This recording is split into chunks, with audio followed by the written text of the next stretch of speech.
Oh, Oh, that was like a standing ovation. You guys are so great. You needed more applause.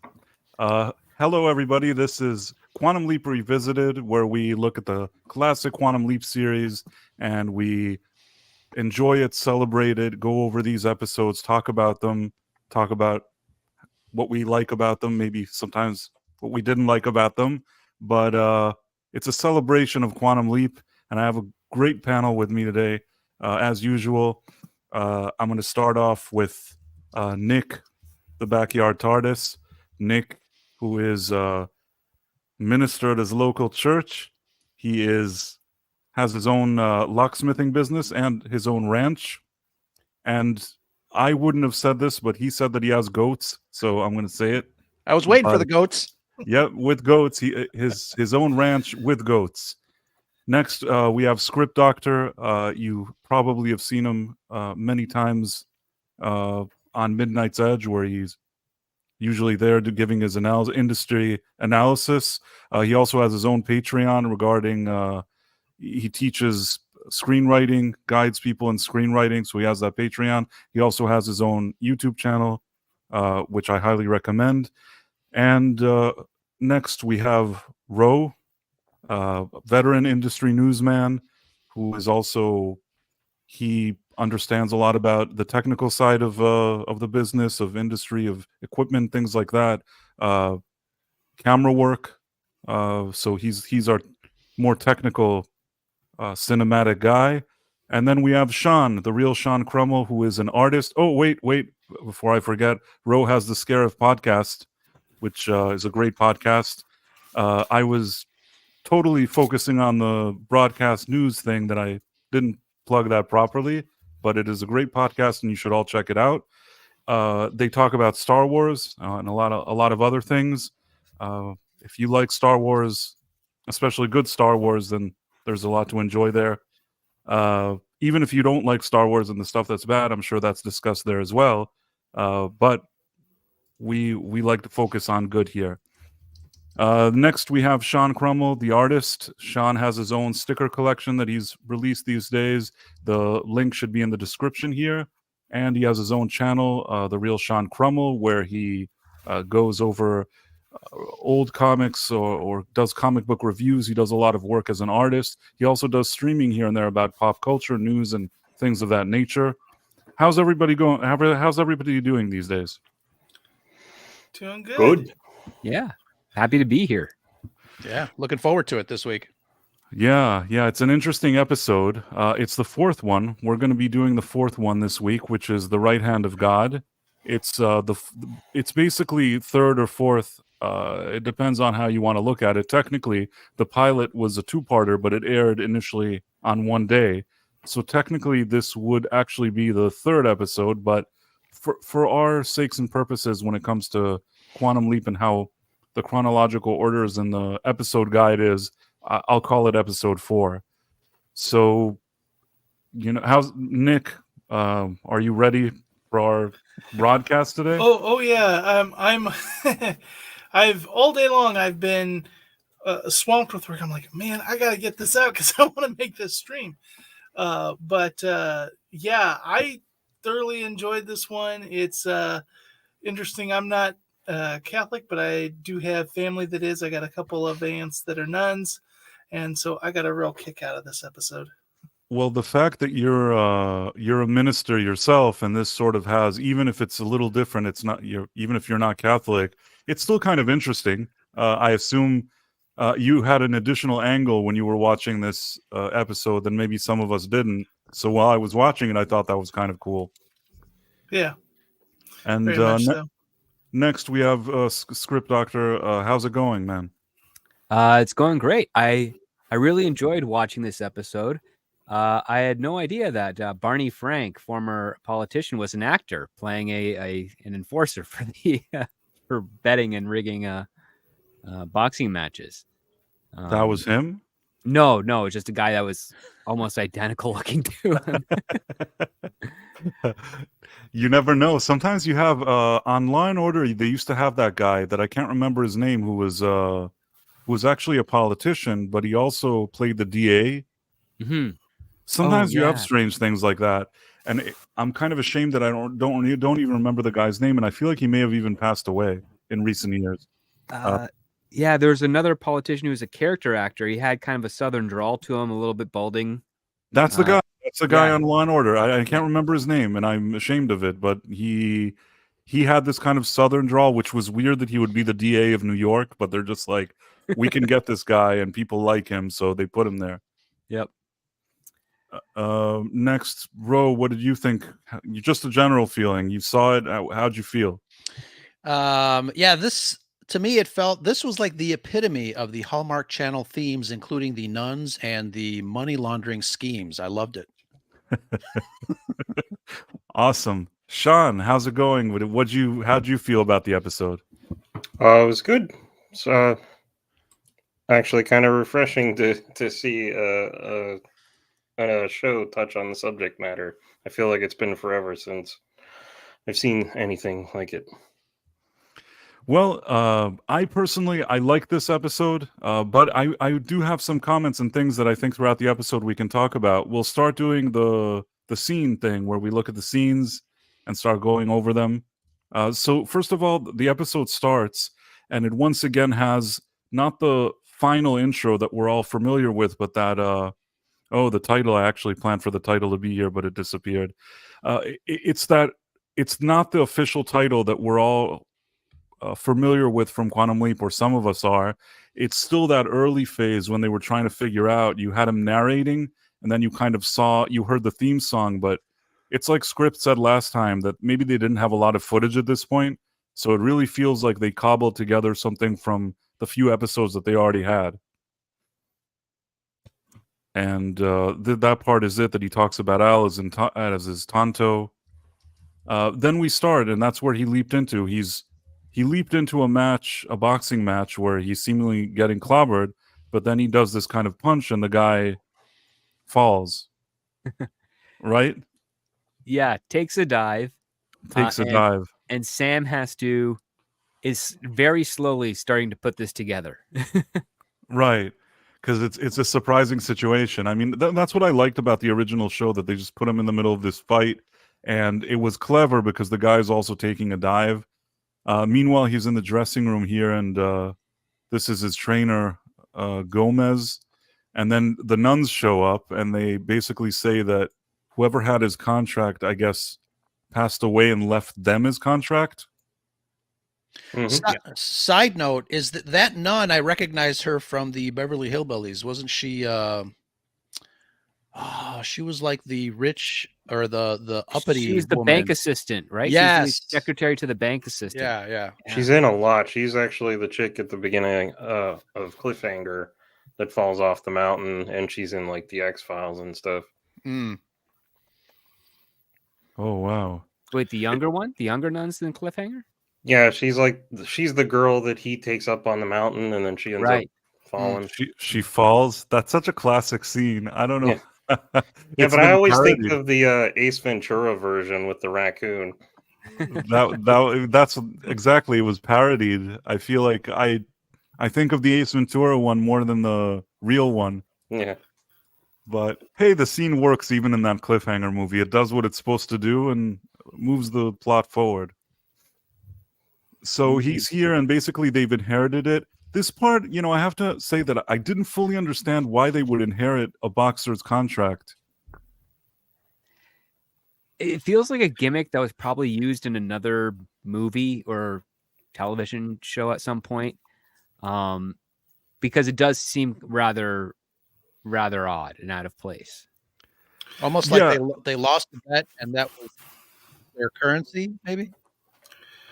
I don't know. What's interesting is they almost kind of contradict that later in the episode, because she makes a comment to how they've been watching him and they've chosen him to be their champion. So that was weird. I was a little weird. Sure on how that arrangement, but another thing I'd like to point out is like that initial scene when they walk in. I love his instant reaction. Like, he's comfortable. He's out in that ring with a crowd. Some nuns walk in, and suddenly he's like, "Oh, I'm in." I got to cover up. Yeah. Yeah, that was pretty good. I guess story wise, I thought maybe I didn't fully realize why, but I'm feeling better now that you guys kind of felt the same, or at least partially the same way. It was very convenient. Obviously I like the episode, but it was very convenient and strange that they had this contract, but I just went with it. This is the part where the nun shows him, the younger nun shows him where she wants to put up a chapel, which will help people, and it's really important. And they're sort of counting on him because I guess if he wins the prize fight, then they get money for the chapel. Yeah. Yes. It's the MacGuffin of the episode. I'll accept it. Yeah. There is a lot of accepting in this episode. I'll be honest. There's a lot of things that you're just like, okay. Were you going on faith, Price? I guess faith of the heart. See what I did there? Both of you. Right. I tied it to. We tied it to Enterprise. Then Al shows up. I kind of like this part. I always like when Al shows up. I feel like even amidst a kind of preposterous episode, which this has moments of that, it's always nice to see Al. He kind of adds a grounded feeling to it. And the fact that he usually either has a hangover, in this case, he hasn't slept because his neighbor is making noise. It's kind of laying down. I don't know. It's nice. It's always a surprise. When he pops up, you never know what you're going to get. Right. His fashion sense never disappoints. Yes. And he's always in the middle of his own story that's happening off screen, which I love. It's like his life isn't really 100% to service Sam. He's doing his own thing, and he takes a break from that to help out Sam, and then has to go back. And this is a great example of that, because he's got a neighbor that is keeping him up all night by working on his engine. Well, even they established in the second episode that it took them 2 weeks to find him, so he's going to be living in between those points. There was a moment here that he said, "I thought you were going to be in Texas." Yeah, I think he predicted that his next leap would have put him in Texas in the mid-50s. Yeah, but where is he? California? He's in California. I mean, the context of this episode is that Sam altered something in his personal life, possibly, and as a result, whatever is causing his leaks has punished him by getting him punched in the face, and now he's got to make amends to it by helping out this church. Which I think is funny because it's a little bit foreshadowing to something that happens much later in this series. I kind of lost you guys for a second. I don't know what happened. I dipped out of the thing and came back. Just a sentence. What were you saying that comes into play later in the series? Well, this particular episode starts with Sam recounting that he reunited the love of his life with her father, and it was a little bit selfish, but he figured that the big guy upstairs wouldn't mind, and then he's leapt into the boxer's body, and he gets immediately sucker punched. And I think it's funny because when it relates to what Al was saying, that Ziggy predicted that Sam would leap into the mid-50s in Texas, but he's here in California in the mid-70s, that it's kind of like a little bit of a slap in the face for doing something that was possibly not intended, but it's going to be allowed so long as Sam achieves something in this leap. And that goes into what we learn later in the fourth season with this show. That's interesting. I actually, first of all, I agree with what you said, and I actually didn't quite think of it. So yes, it sort of all comes together that after he sort of didn't do what the plan was, he now has to do this. And I also liked here that Al said something about the imaging chamber. He was saying, "Oh, I remember when we were trying to raise money for the imaging chamber," dropping little ideas that over the course of the series would become concepts that we learn more about. But I like that even early on, they had all of these ideas, or so many of them, already at least sort of planned out, or somebody thought of something because they mention something and they really do something with it later. Mm-hmm. Well, that's, shows that they really kept, a show Bible, so to speak, so that they weren't, when they needed to go forward, they were looking back at those facts and planning it around that. And that's always good when a show does that. Which is surprising because I mean, especially in 1989, I would think that they'd be more flying by the seat of their pants. And the fact that a lot of ideas that they laid out in these early episodes are really ideas that they stuck to, I kind of like that. Oh yeah, like it's basically good habit, especially at this point in television production that you break the season, and that basically just means that okay, we got our pilot, it's greenlit to go, we've got the rest of the season to do. What stories are we going to do this season? So they break it down episode by episode. They maintain a continuity. They further develop the show Bible to fit into that, and they play it out. So now what you end up having, and if they do this well, you end up having a very fluid forming story that feels very connected and methodical, and it doesn't lose the audience, even though this is a very episodic format story. What's interesting is that they maintain a continuity just with the individual characters because they're basically plopping them in various different points of places in time. I agree. And I like, yeah, they had good discipline. They really, this is what it looks like when somebody at least has some kind of vision. And I like that. Before we go on, I just want to acknowledge that there's some people here in the chat. We have Wolf from Heart 79. We have Peter. We have Richard Brooks. Thank you guys for being here.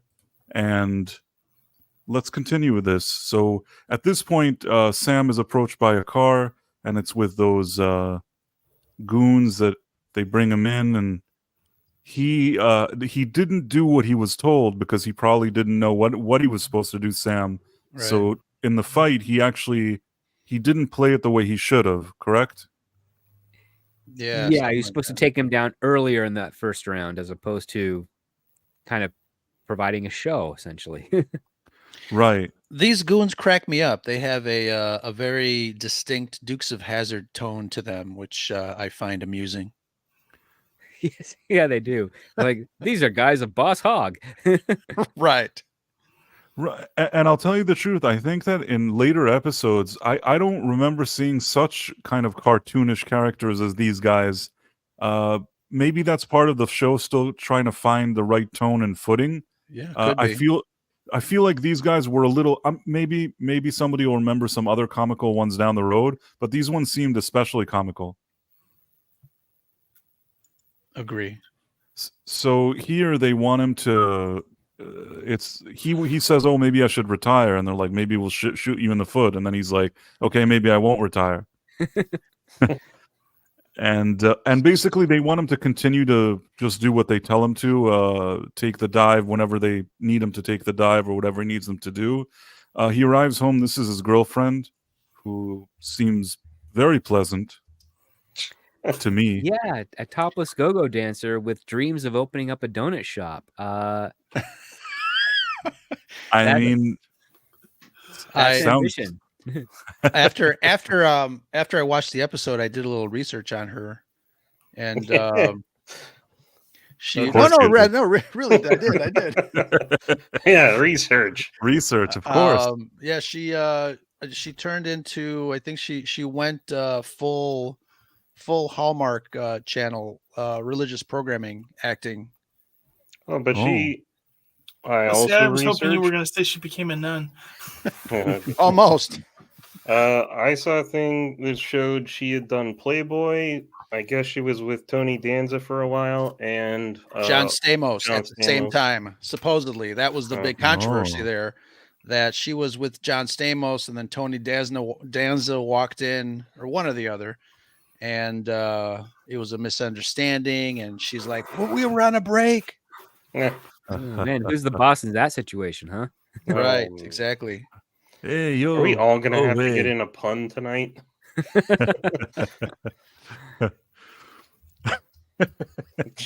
So, well, first of all, at least it's not our imagination that she's kind of a pleasant woman, because if during those days Tony Danza and John Stamos are sort of competing over her in a way, well, that probably means that during those days she was other people thought she was pleasant as well.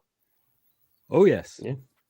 She has a great line in this scene too, because she's talking about doing the donut shop, and she's like, "The mountains are starting to come to Muhammad," and that made me laugh. Yeah. Terry Copley is her name. And here was a situation where this Sam, as probably not something that he did, but the guy that he leaped into, they owed this bookie guy money, correct?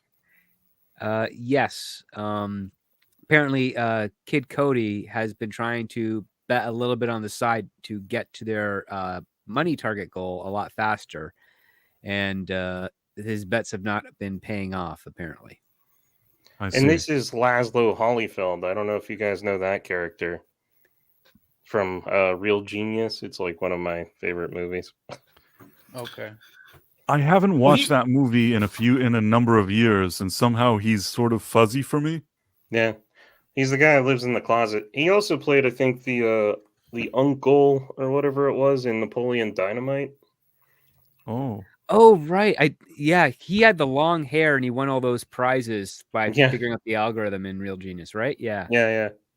I remember Kelly LeBrock. She was in Real Genius, correct? Right. That's what I mainly remember from that movie. Kelly No. LeBrock is Weird Science. All right. Oh, sorry. Which one is Real Genius? The one with the guy from Ghostbusters? Real Genius is with Val Kilmer, and yes, the guy from Ghostbusters. who plays Right. Val- Okay. So William Atherton and Atherton, yeah. Mr. Pecker or whatever. I can't believe I crossed these two together. So Kelly LeBrock was Weird Science. That I liked. I liked what she did in that movie. But if we're talking about Real Genius, was that Eric Stoll? Who played the kid? Val Kilmer. Sorry, you said it was Val Kilmer and William Val Kilmer Atherton. was the star. Then they had this, for lack of a better term, androgynous-looking boy playing the sidekick. But there was who was it the lady from Sex in the City that was his love interest, Val Kilmer? There was I looked her up the other day. I don't remember why, but If you're it's thinking not Kim her. Cattrall. She's in Porky's around that period of time. Yeah. Is it Kim Cattrall? I can't remember No, if it was no, Kim no. Cattrall. I can't remember who the love interest is, but I thought it was somebody known, but I guess it isn't. There's a young brunette girl, and then there's the general's daughter is this blonde actress that's done other stuff. I have to revisit Real Genius. Honestly, I've seen it maybe once, and I remember something about the guy from Ghostbusters and popcorn. Yes, that's in the climax. That's something that's the only thing that kind of is there. But aside from that, I struggle to even remember the premise generally. Just that he's the bad guy and Val is really smart, his character, and there was popcorn. That's pretty much what I remember. Yeah, not to detour too much, but the premise of Real Genius is that these whiz kid students are being coaxed into creating a military weapon that the school's selling. Yeah. It's just a giant laser weapon, really. The laser. Yes, the laser. Now it's starting to come back to me. Wow, the 80s were a great time for movies. Yeah. And they now all blurred we together.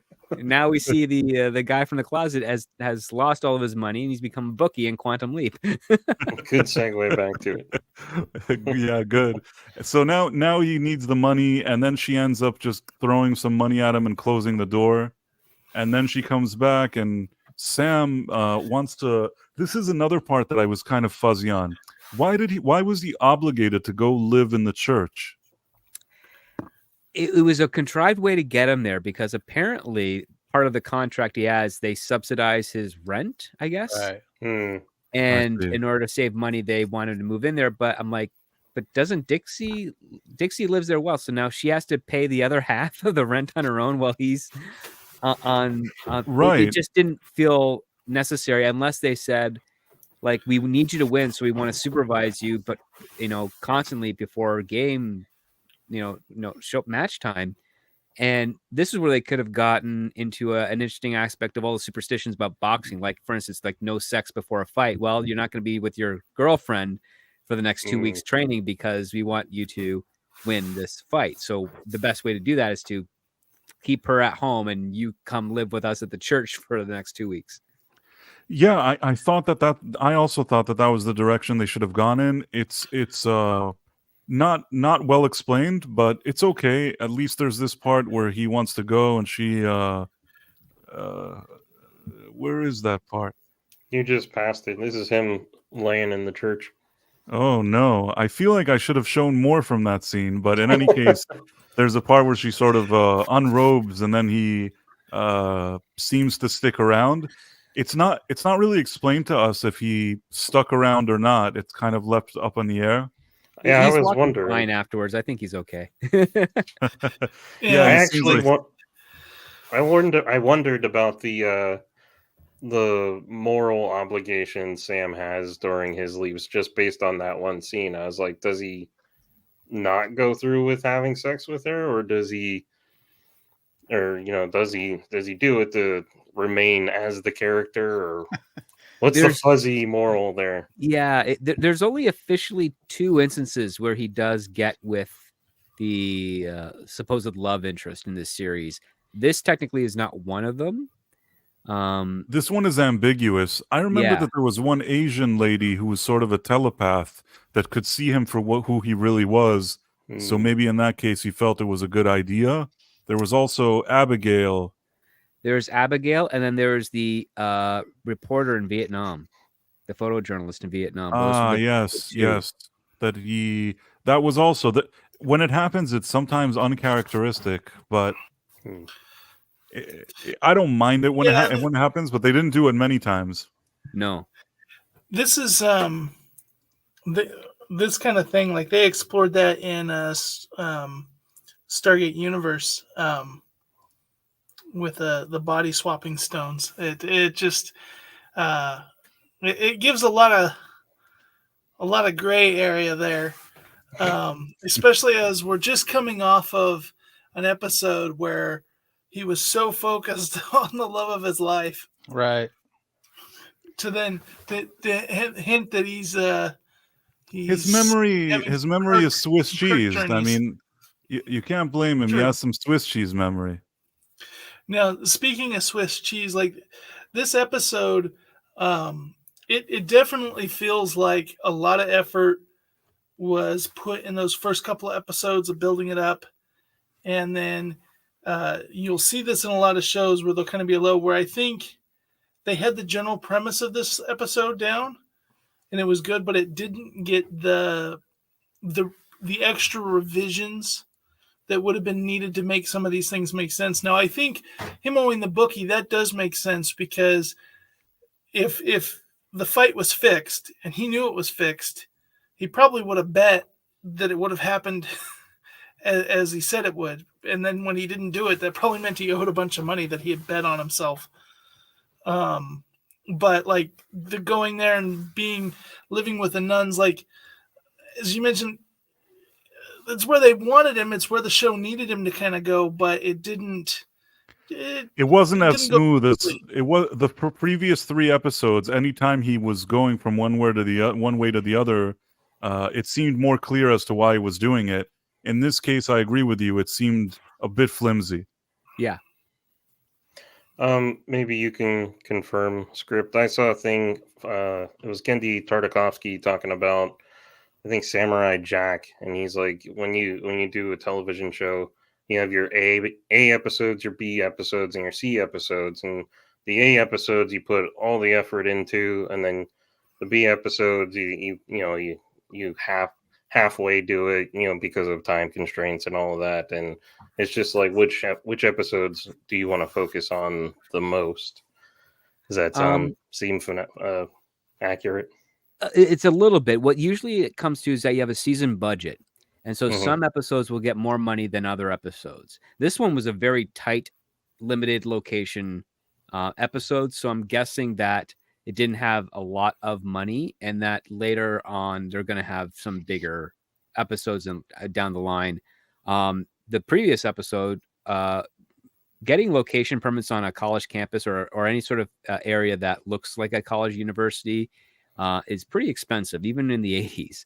And then on top of that, doing they did real life real life on location filming of cars on the road. So during the road trip at night, that wasn't a stock footage thing. That was something that they had to shoot themselves. So I would imagine that the previous episode was a little bit pricey. This one here, they're on a little bit of a budget. They have to skimp here and there because it's a smaller story. The subsequent episode after this takes place on a ranch, a lot of outdoor locations during the day. That's usually pretty expensive because you have limited time to capture peak daylight hours. So that means you have a longer production window. A lot of the stuff that was happening in this episode was mostly indoors. So that means that you can get through a lot faster. You don't need to worry about daylight. So I think that's usually what it was. This was probably one of the lower budgeted shows, so they didn't have a whole lot to work with. So they tried to streamline it as best they could. And I think in some areas, they kind of missed a little bit. Now, this was an episode that was not written by the show creator. It was written by John Hill, I think. And I don't recall seeing his name too often on. I don't even know if I ever saw it again, aside from this episode. Yeah. Let me just verify that. You would also mention, Script, that there was a situation that in this case the show had been picked up and then they were sort of rushing to get enough episodes out there. Do you think that had something to do with perhaps this screenplay? I still enjoyed the episode, but it does feel at times that things aren't, like also what Nick said and everybody else here, they're not 100% well explained. I think there's a little bit of a shorter turnaround time because it's really just getting the getting the air dates in line, because as soon as they got picked up, their air date was initially supposed to be in September, but they were pushed up for sweeps. So yeah, they probably had to rush post-production a little bit. And yeah, so I'm just looking here. John Hill, he was supervising producer for just the first 7 episodes of Quantum Leap. And he's got the one credit that I can see, the sole writing credit I can see. It looks like, let me see here. I'm just making sure I'm verifying my information here. Yeah, he's got only 2 writing credits, this one, and then 1 in second season. And that's it. He's not back again. And, so, yeah. I can sort of understand why. And really, those first 7 episodes, they're not bad, but I feel like really season 2 is where this show starts really finding its footing, in my opinion. And then 3, those are probably the prime of this series. But it's okay. It's still. Sorry, go on. Script, what did you say was his other job?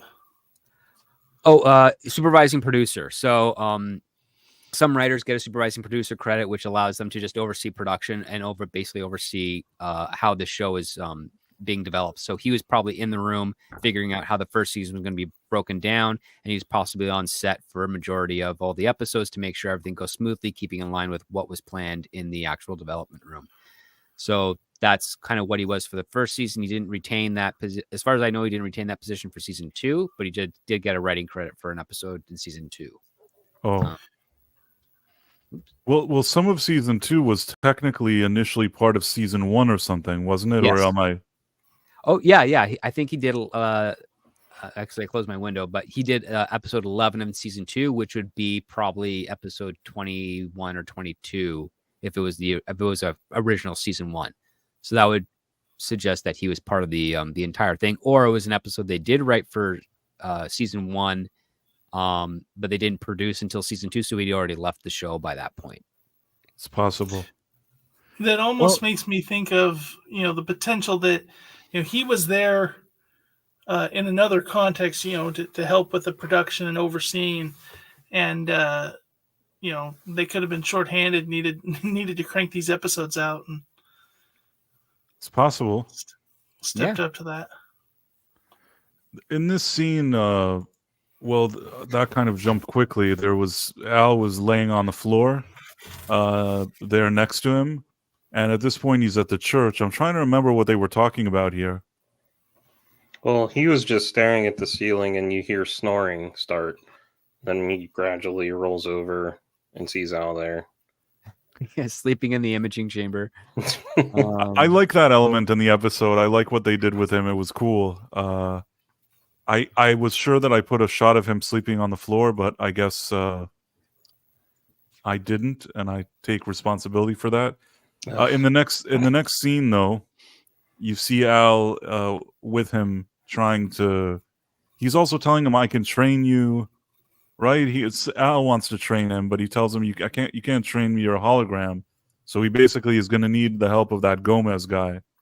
Yeah, who when his contract, I guess, came under the ownership of the nuns, Gomez and his assistant left Kid Cody, and now he's got to win him back. So it's so the follow-up scene is actually a really good one. It's very quick, very effective, funny as well.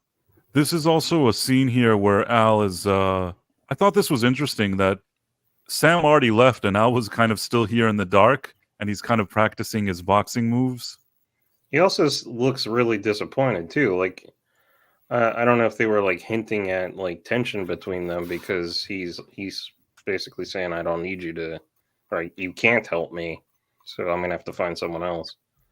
Right. Al looks kind of disappointed, like he wanted to be involved, but it was kind of weird. I don't see a lot of scenes, even in the series, where Sam leaves a room, turns off the light, and Al is still standing around there. He says, "I could have been good. I could have done a good job at this," or whatever he kind of mumbles to himself. It's kind of interesting. I also think it's interesting with Al, like his character. He does seem like the kind of guy that would like boxing, but at the same time, he's not the kind of character you could see himself boxing. Sam is much more that character. We saw last episode. You know, Sam's got a good punch, but it's interesting that they made that part of his character, that he's into this. I can be your coach. Forgotten MMA says this beats the reboot where the girl teaches the dude how to box. I agree with you. Even this episode, which really has its flaws, admittedly, still has more heart than that reboot, which we won't talk about. But there is that reboot that they tried to create another situation where that new leaper is a boxer, and I still prefer this episode over that one. Yeah, and that episode they technically cheat because he's rehearsing against what the other boxer did. And this one here, they don't have that information, so he's actually got to train and figure out how to win this match. Right. Everything about that newer episode, there's so many comments I have about that one, and I haven't even watched it beyond that one time that it aired, but I remember really disliking it. But back to here, this is a pretty nice scene. He's sitting with Gomez, and Gomez is kind of sick of him doing all this work for this mobby type of bookie guy that he takes the dives. And Sam's like, "No, I really want to fight. I want to do it for real. I want you to be my trainer." Meanwhile, the bad guy comes in, or the bookie guy comes in, and this is an interesting reveal that he basically tells this Gomez guy that he himself used to dive for him in matches. So it adds a little bit of depth to the character, that you learn something else about him. And once he kind of rubs it in that, "Oh, you used to do diving too," this bothers Gomez, and he basically tells Sam, "You know what, I'm going to train you." It changes his mind from not wanting to train Sam to actually wanting to train him. And even though there were flaws in the screenplay, I actually thought that was actually well done. Yeah. Anybody have thoughts? Going into the scene that we're about to get to, one of the things I was thinking through this whole part of it is just how much this felt like a MacGyver episode to me. I know somebody said Dukes of Hazzard earlier, but there was a pair of nuns that were reoccurring characters on MacGyver that were it was like this way of having MacGyver have a love interest that they never had to commit to. And the whole time in this scene, like, she is totally smitten with Sam and his character, but at the same time, you know, she's never doing that, but you can tell that, like, she has that interest in him, and there's that tension. And I believe it's after their training when his girlfriend walks in, it really it's almost like a love triangle. It's almost like a weird love triangle, and it's funny because on one hand, this is one of the writing ideas that I did like, because on one hand, he has a woman who's a stripper who's considered one part of society, and on the other hand, you have this nun who's the polar opposite of that, and they're sort of both, quote unquote, in his corner. And I thought that was kind of interesting. Yeah. Well, one thing that I like is that, yeah, they're both in his corner, but it's only the nun that loses faith in him. His Dixie never loses faith in Cody. That's true. Only the nun, actually, and then she feels bad about it. So in this scene, Basically, they're training. He's not doing too well. I think father something, I don't remember his name, he kind of spars with him, and Sam gets knocked out. I probably could have edited this better. I did rush edit this one, but he gets knocked down, and Dixie is surprised or whatever it is, and it kind of shows that he has a lot of work to do. And then in the next scenes, you start seeing this kind of montage, like in Rocky. He's training more, and you could tell he's putting in an effort. I liked personally, just a comment in this episode, that they kind of did a hybrid between a Rocky style music and the Quantum Leap music. And it also, like people said here, kind of had a MacGyver feel to it, the montage, that he was somehow it comes out that way. But I thought it was okay. Yeah, I say MacGyver with nothing but love. MacGyver had its own vibe to it. I liked MacGyver. Yeah. And I will say this era of television, this was a common trope up until, like a decade ago, when it just became the number one thing that the news was obsessed with for a little bit there. The playing the trope of the nuns, and then having the young nun who was cute and maybe interested in, but that can't happen. That was a trope that was used a lot in the 80s. And then, of course, that fell out of fashion very, very fast. The will they, won't they nun setup. Oh, I thought you were going with the nuns that like violent sports. That was a common trope. More so, actually. Well, they combine between a few tropes: the violent sports and the will they, won't they. Mm-hmm. I'm trying to remember. I mean, it does play into a fantasy. Every moral man would love to have a spouse that's as pure, and honest, and loving as a nun. I guess with baggage. Yeah, but this one unfortunately has baggage, and we get her sad story here. And she tells it well. Yes, this actually is a moment where things do work. I think that the actress, who I'm not really familiar, some of you were familiar with her, I think she delivers the scene okay, and Scott Bakula does what he needs to do, kind of gives a little more personal reason for why this is important to her, and by extension becomes important to him. This was really important in this episode because a lot of it seemed a bit flimsy, but at least in this beat, which was really important, I feel like they didn't fumble it.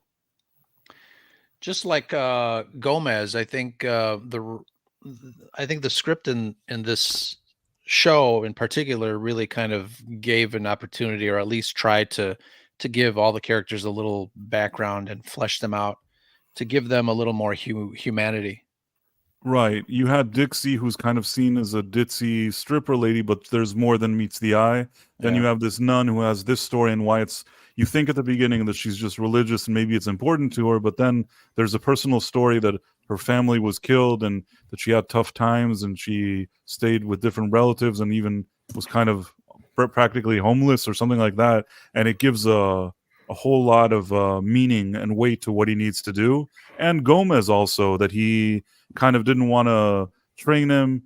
And then when the guy came in and it turns out that he used to dive for the guy, you kind of understand that there's something personal in it for him. And yeah, it all comes together. So in that sense, I feel like they did a lot of good things. We'll talk later about maybe things that were good or bad or whatever, but this scene is actually good. Next scene, you have Al. Remind me, what are they talking about here?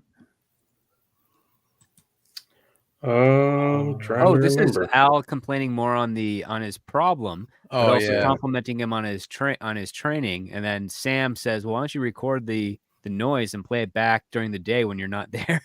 Yeah, right. And then he kind of likes the idea. Exactly. That's what they talk about. Yep. Next, you have a situation where I think that Sam tells him, I'm gonna do the thing with the rounds, do the dive the way I want to do it. I don't really fully remind me what was supposed to be happening here. He's So supposed. this. Go ahead. Go ahead, real Sean Krummel, please. I was just gonna say he tells him that he's gonna take the dive in the first round because earlier he said I'll let you know what round to go down in. But go ahead. You probably remember it better than I do. And I think it's more Sam kind of exercising his own agency and telling him this is the way I'm going to do it. Mm-hmm. There's a little bit of that, but we get a setup here where Sam starts to remember something. And one of the key aspects of the memory is that on television, it's showing a young man streaking on a Ivy League college campus. The Easter egg is that's Sam Beckett on television, doing the streaking. And so Sam remembers this day in history, and it also follows up to what's been a running C plot, so to speak, is the legendary match between Muhammad Ali and George Foreman. Mm-hmm. And here, this is where Sam is trying to set up that he's not going to take a dive. He's going to fight on his own terms. And if you want to bet, I'll tell you where to bet. And he's challenging this guy, and he's not entertaining it.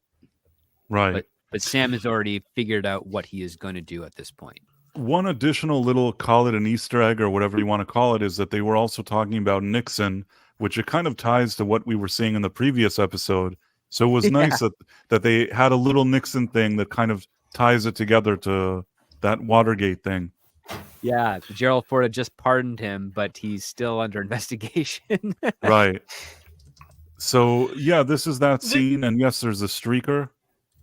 Next, you have a situation where Dixie, he tells her that he wants her to streak during the event. To distract his opponent so he can knock him Great out. idea. Great Right. idea. This was all kind of weird.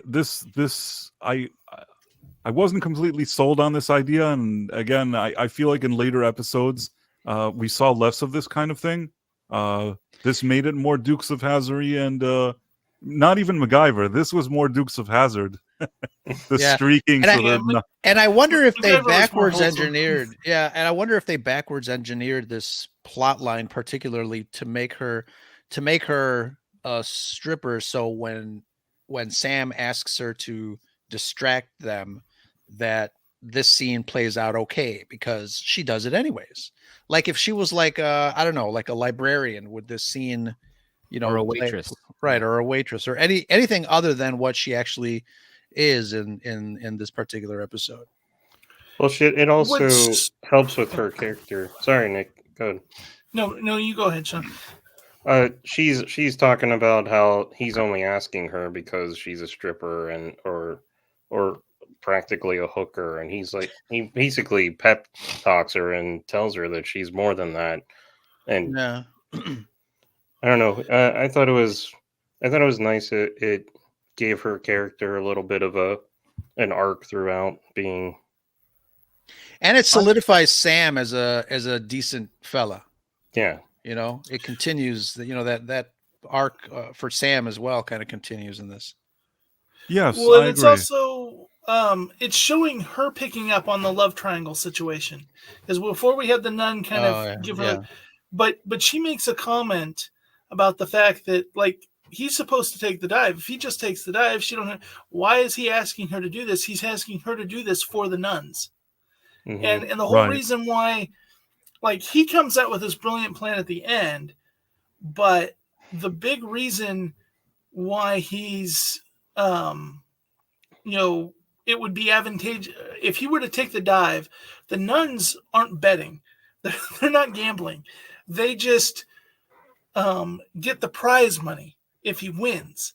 So if he takes the dive in the beginning, then he doesn't win, and so and then the nuns lose everything. And so he not only wins for them, but then gets extra money because he bets a bunch extra. Right. Yeah. So then we have him say, "Oh no, you're great, whatever. You're not just a stripper. You're wonderful." Then he goes and like you said, this is the part where actually the nun stops believing in him as opposed to Dixie, whereas the guy came by and left some envelope and told him when to take the dive, and basically the nun understands that this guy in her eyes, Kid Cody isn't going to do right by them, and he's just a phony, and he's going to take a dive. But he tells her, no, have faith in me. I know what you're thinking, but this is going to be fine. Have faith in me, and whatever. That was okay, I guess. If anybody has any comments on it. At least saying, I thought I could win because you believed in me, but now if you don't believe in me, it can't happen. So, yeah, that's pretty. That has some weight, I guess, and it sort of plays into what happens afterwards. Well, and it's interesting because part of what built her faith up is part of the scheme that they had been doing. The people he was going up against were getting paid to take the dive so that he would win, which is building him up to be this valuable person to then get knocked out in the big fight, and everybody would bet on him winning because he's been winning all his games. So the bet would be a good ratio. So when she realizes you've not been winning, these matches have been being handed to you, and you're not going to win for, it just completely takes away. They're like this is not going to happen. This is I was foolish. She has that feeling to her. I see that Forgotten MMA said they made the characters likable. The new show, most if not all the characters are one-dimensional and unlikable. If we're just very briefly, if I look at the type of episode they tried to do with the boxing and the new one, indeed, they tried to create a situation where there's a brother who has some kind of issue, but they never really created any kind of feeling that you care about any of the characters. Whereas I still feel, even though this show is older, and this episode specifically is one of the more hallmarky type of episodes that they still managed to build some kind of stories for these characters and make us at least mildly care about them. Sam arrives here at the end. He's at the fight. At the beginning, he's sort of the guy's punching him and all that, and he's supposed to, I guess, take the dive. But this isn't a dive. He actually gets knocked down for real, and then he sees the nuns. Maybe I didn't edit it well, but then he gets up and he has a lot of stamina, and Al is there, and he does the thing where he shows him where to punch. He basically uses the fact that he's a hologram and puts his hands through the guy so Sam knows where to punch, and then basically he gets knocked out. There was, and I'm sorry, again with my editing, which was a bit rushed, she does do the streaking. I never really realized if that streaking even helped anybody. It seemed like, did it even matter that she was streaking? I think there was a visible confusion in the crowd. I think during the fight, I kind of remember that, like the what do you got? The boss hog guy, hog guy. Yeah, he Yeah. seemed confused, but I didn't see that the fighter got confused. Oh no, the fighter well- got confused because he did land him a punch on him and knocked him down, and he thought he won until Al shows up and says, "Well, he's getting up." Yes, you're right. That was choppy editing on my end. He does actually do the thing, and that's why he says punch here, punch there, punch here, punch there, and Right. then he actually does knock him out. This is them celebrating in the dressing room afterwards, and this is the part that I am a bit. Again, I understand what happened, but it's very convenient how it all, and very Dukes of Hazzardy, how this is all worked out. That basically the bad guy comes in and he goes, well, I bet with Muhammad Ali, I knew who would win there, and you didn't take the tip that I gave you. But now this guy, I placed the bet with this guy from not Weird Science, from Real Genius, and he now owes me money, and now he's going to pay you money. It all works out very conveniently in a way that's almost too convenient. They got rules, man. I don't know. Well, it's one of those things where he lost money, but they had a scene earlier where he asked her to basically take their entire life savings, all their money, and put it on the thing, and to do it on something that he knew he was going to be betting against. And so I think that even splitting it three ways, it covered everybody. But I like how that bookie didn't have the money, so now he's in trouble with But that's exactly the thing, guy. is that this guy looks like a two-bit guy. Like, he's going to have all this money to pay everybody. How? I thought the same thing. Mattress? It seemed very, very, I don't know if convenient is the word, but it really all sort of worked out in a way that's almost too neat. Yeah, and in reality, the big mob guy would be having, well, one of you's coming up with my money type moments. But Right. he The wouldn't just go, mobster, okay, this guy's got it. yeah, script, like as a writer, what do you think about this ending? I think it's kind of interesting how the mob guy is willing to accept this outcome, because the $1,000 that he gave him to take a dive has returned him $8,000. But we don't know how much he would have got of his own money had Sam obliged the initial premise, right? So Right. he may be $8,000 richer in one aspect, but he might be $20,000 poorer because Sam didn't take the dive. So yeah, we're missing some more context here.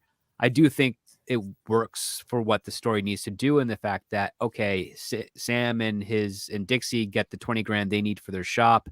The nuns get the $20,000 they need for the chapel, and everybody kind of wins, so to speak, in some regard. And They did tie it up, but it just seems, I know these shows sometimes can have conveniences, but on a Quantum Leap level, I feel like this screenplay had many conveniences. yeah, I actually expected the boss guy to say, "Okay, that's great. Now I'm taking your $48,000 or whatever," just because that seems like what that type of character would do. Bosses don't like to be embarrassed also. Like, he told him what to do, and then he just said, no, I'm going to do whatever I want. Mm-hmm. I also think that they're trying to, show how smart Sam is, that like this was a no-win situation, and yet somehow he made it all, but it wasn't maybe clever enough, but that was what they were going for, is to have the really, wow, we as the audience can't think of a way that this isn't going to end badly when the fight's over, either for the nun or for him, and yet he comes up with a way to do it. And that's what they were going for. They didn't land it perfectly. The other thing is, earlier you were asking about the flashing, and I like the fact that that was his plan. That's why he felt that he could bet this way. She does that causes the distraction, but that doesn't give him the win that he thinks. But it's when the nun, all of a sudden, when she realizes he's trying him and she's believing in him, that's what gives him the ability to come up and actually beat this guy fair and square. Yes. I thought that was a good twist. I like that. And then here it's the thing where she tells him that she believed in him, I think, at the end. She says that she's sorry that she didn't believe in him, but when she saw in this fight that he really was serious about it, then it restored her faith, and that sort of thing gets tied up here, which this I thought was nice. And then once that whole thing happens, he leaps into a guy on a pig farm, ranch, pig farm, whatever it is, and he's holding a pig, and oh wait, Nick is in the background there. The music they play here, I was like, it sounds like a nightmare. I was like, did he just like warp into Texas Chainsaw Massacre? Oh, I didn't notice the music. Been to a pig farm? I guess not. That is some of the nastiest smelling situation you could be in. I have cleaned slop at a pig farm before. It is not a fun experience. So that was the episode. I guess I think that we went over a lot of the things that we saw here in this episode. So I'll just very quickly say that I believe that the show is still, in this point, it's finding its footing. And this episode, while I don't dislike it, it has enough moments where Scott Bakula really makes his character likable. The other supporting cast were pretty likable, and they got enough character beats. Al is always a pleasant addition to anything that's going on. So I think that the episode works, but I still think that it's one that you could tell is early on, and that they get better at this as we move forward with the episodes. What did you feel, Nick? Yeah, I felt the same. It's just like I said, it just needed another writing pass to kind of, okay, how are we going to explain these getting from point A to point B? Because the overall story had a lot of heart. I really liked the Yes. characters and their chemistry with each other. The stuff with the nun versus the stripper, all that stuff was good. And I feel like when the writer's room was brainstorming this, they had a lot of good ideas, and they just didn't go back and connect them smoothly. And that's usually something that would happen over other passes.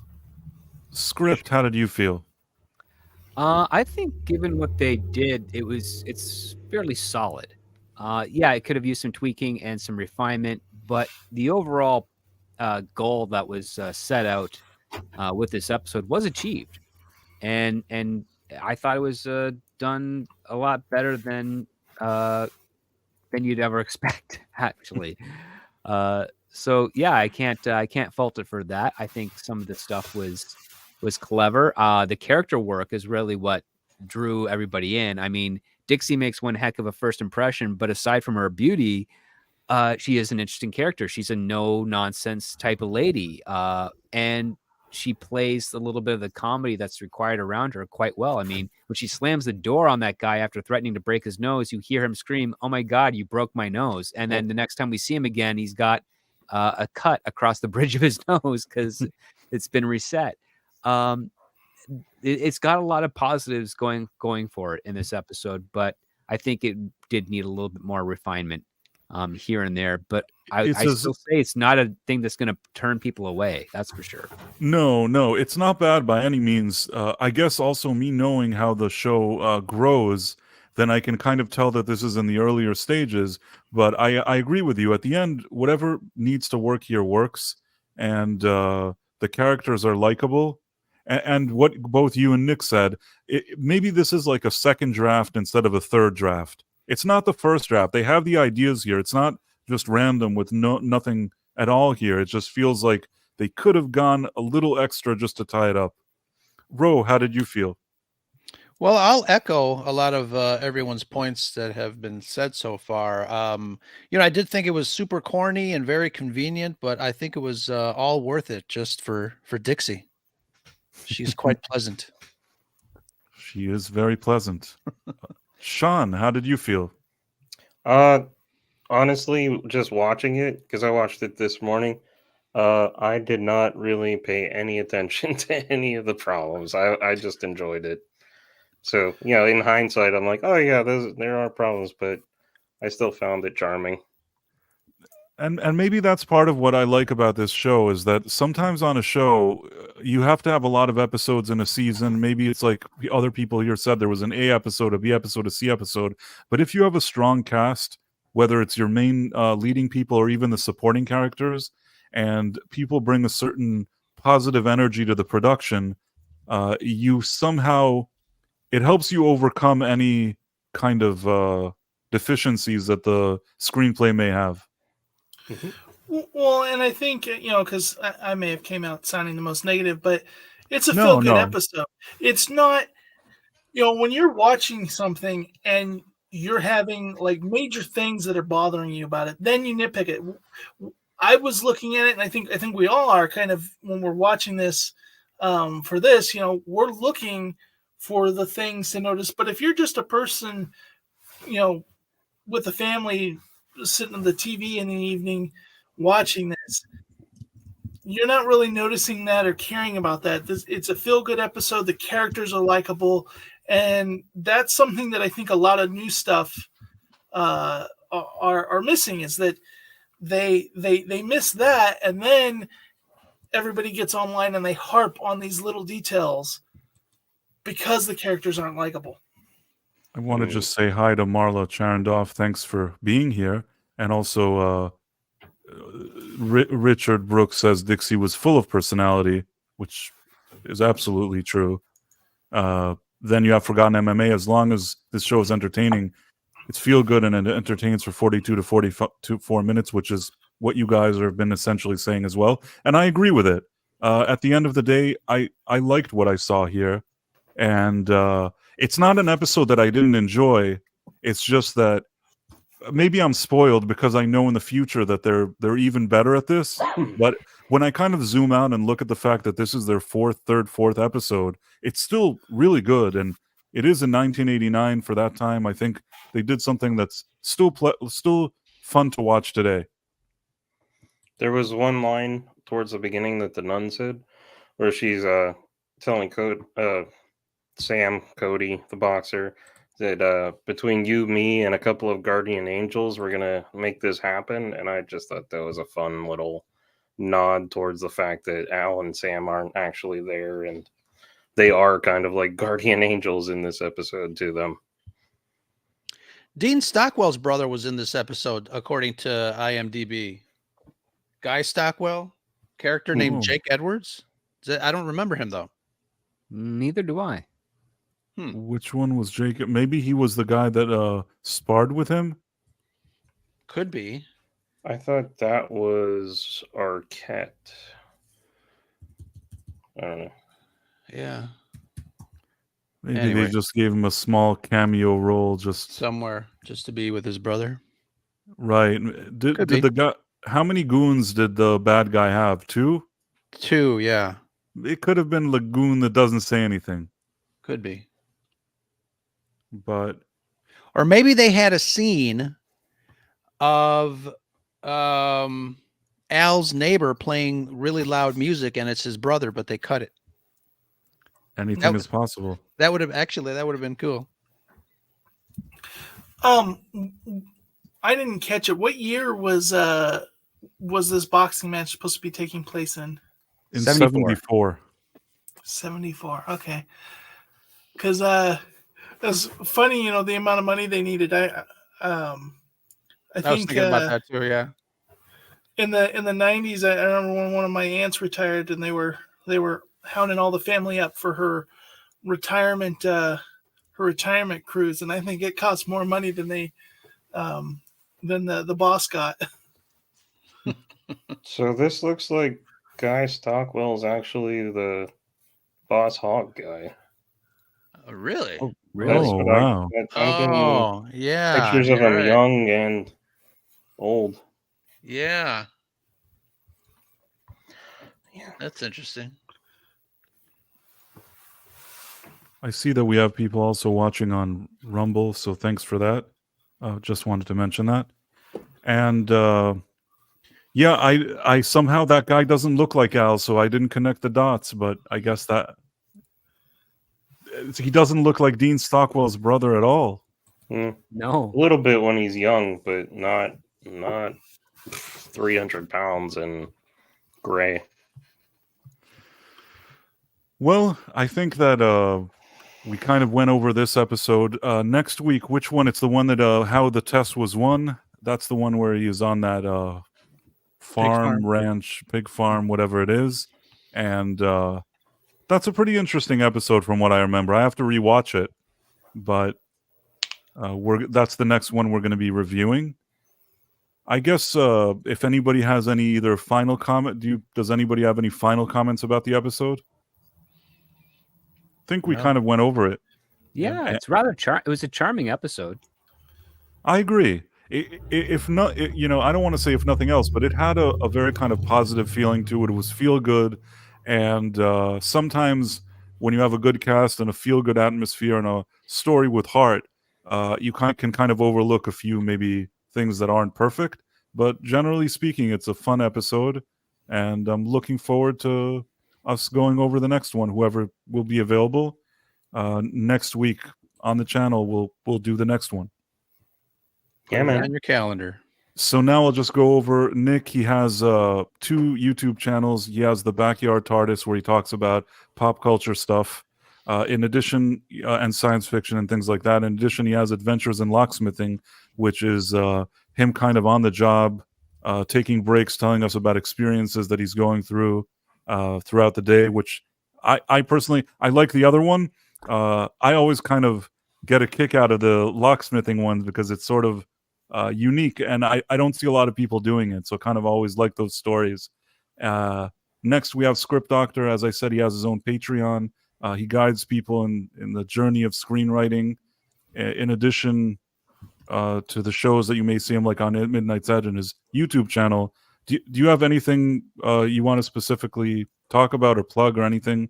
Script? No. I think you've addressed the plugs that I have, and I think that's great. Other than the fact that I really enjoy showing up here to talk classic Quantum Leap with you guys, and we enjoy it too. I think that this stream is kind of pleasant. It's not like Trixie Dixie. We're like Trixie. We're the like Trixie, the Dixie of the live streams. But now, seriously, I think that there's a very positive vibe. We come here. It's there's so much to get upset about these days when it comes to current pop culture that it's nice. This almost feels like this kind of oasis or this little break from all the insanity that we're just looking at something that was well done. And I really enjoy these conversations that I have with you all. We have you have your Scarif podcast and all the other stuff you do. Do you want to plug anything or talk about anything? No, if you guys are into hot takes, discussions, and deep dives, join me. We drop an episode audio version every Thursday. Just ask your smart speaker to play the latest Scarif Scuttlebutt podcast. And if you really are into other geek stuff, check out the Red 5 network. There's about 30 plus members, content creators. Go to bio.link/Red5. Thank you, Nick. Nick is one of the biggest podcast supporters, not only of Red 5, but probably 12,428 other podcasts. Well, I have to stay sane.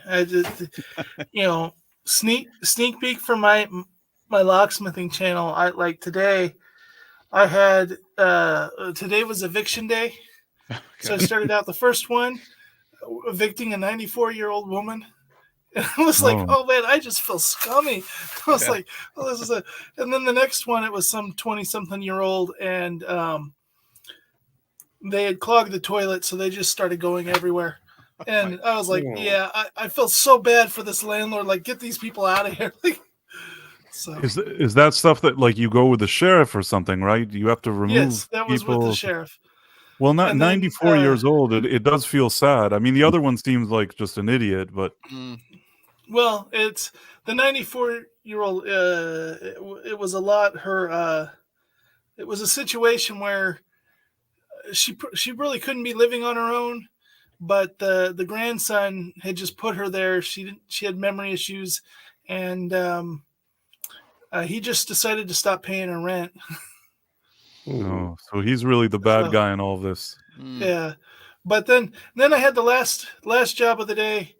I'm there rekeying, and they had one company moving in while another company moves out, and the other company that's moving out, they lost the keys to their safe drop box, and they hired some guy, and he kept telling me he was a locksmith and this and that, but he basically he cut everything off. He completely peeled the safe. Wow. And took every hammers and chisels, and it was comical watching him. So he wasn't really a locksmith. Forcing his way.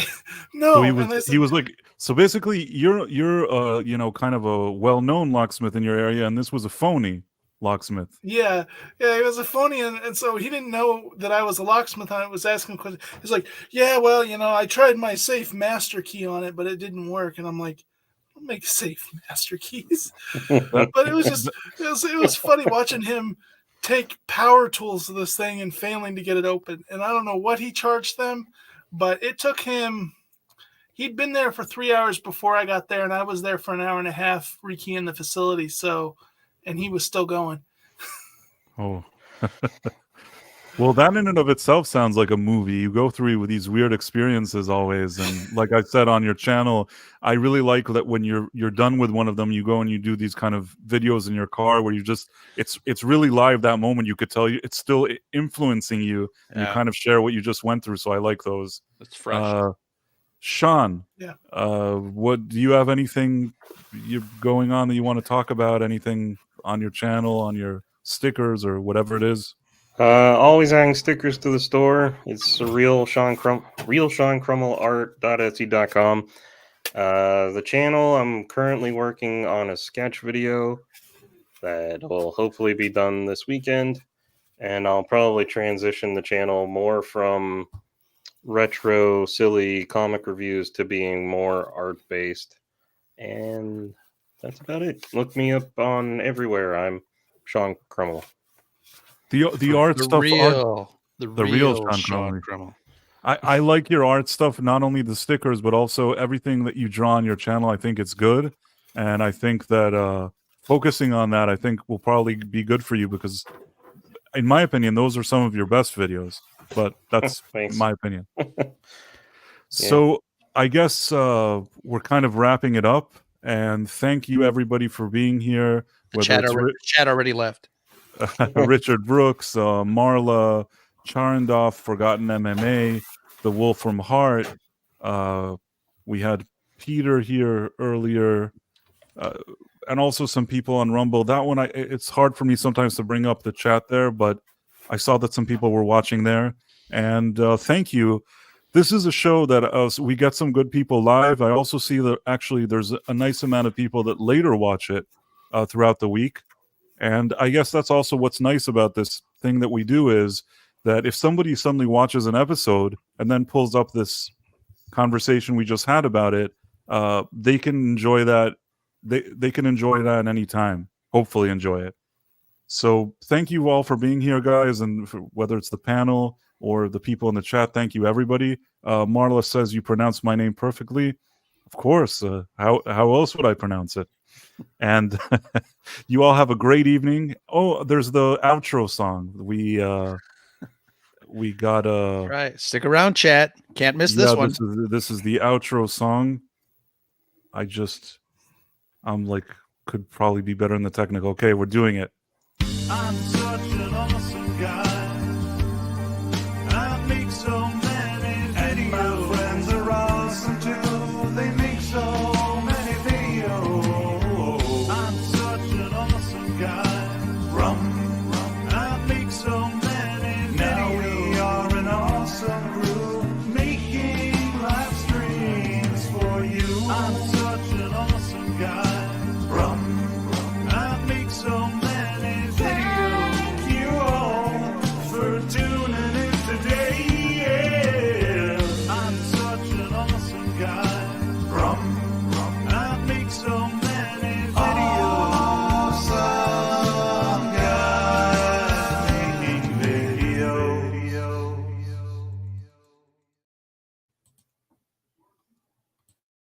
All right. My wife just got